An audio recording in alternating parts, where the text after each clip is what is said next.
రాష్ట్ర అధ్యక్షులు. కొత్తగా గత రాష్ట్ర ప్రభుత్వం జిల్లాల విభజన చేసింది. 13 జిల్లాలుగా ఉన్నటువంటి జిల్లాలను 26 జిల్లాలకు విభజన చేసింది.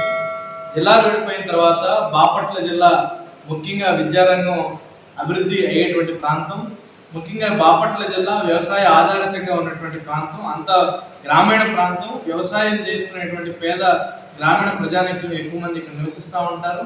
కాబట్టి ఇటువంటి ప్రాంతాల్లో ప్రభుత్వ విద్యా సంస్థలు అనేటువంటి చాలా అత్యవసరమైనటువంటివి.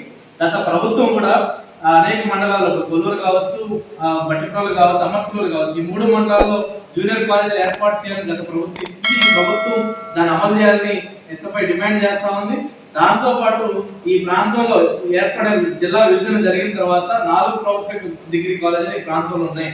ఒకటి రేపల్లె ప్రభుత్వ డిగ్రీ కాలేజ్ కోఎడ్యుకేషన్ కాలేజ్ ఉంది, బాపట్ల ఉమెన్స్ కాలేజ్ ఉంది, అద్దెకిలో కోఎడ్యుకేషన్ కాలేజ్ ఒకటి ఉంది, చీరాల్లో ఉమెన్స్ కాలేజ్ ఉంది. ఇట్లా 4 డిగ్రీ కాలేజీలు మాత్రమే పరిమితమయ్యాయి. ఇప్పుడు బాపట్ల అదేవిధంగా చీరాల్లో కోఎడ్యుకేషన్ కాలేజీలు ప్రభుత్వ డిగ్రీ కాలేజీలు ఏర్పాటు చేయాల్సినటువంటి అవసరం ఉంది. దాంతోపాటు నాగార్జున యూనివర్సిటీకి అనుబంధంగా ఇక్కడ పీజీ సెంటర్ ఏర్పాటు చేయాలని ఎస్ఎఫ్ఐ డిమాండ్ చేస్తా ఉంది. ఈ ప్రాంతాల్లో ప్రభుత్వ విద్య పేదలకి విద్య అందాలంటే డిగ్రీ కాలేజీలు, జూనియర్ కాలేజీలు ఏర్పాటు చేయాలి. అప్పుడే ఈ ప్రాంతంలో ఉన్నటువంటి ఉన్నత విద్య పేద విద్యార్థులకు అందుతుందని ఎస్ఎఫ్ఐ అభిప్రాయపడుతుంది. కొత్తగా ఏర్పడినటువంటి ప్రభుత్వం, ఎన్నికైనటువంటి ఎమ్మెల్యేలు, మంత్రులు ఈ ప్రాంతంలో విద్యారంగం అభివృద్ధికి, పేద విద్యార్థులకు ప్రభుత్వ డిగ్రీ కాలేజీలు ఏర్పాటు చేసిన దానికోసం అందరూ కృషి చేయాలి.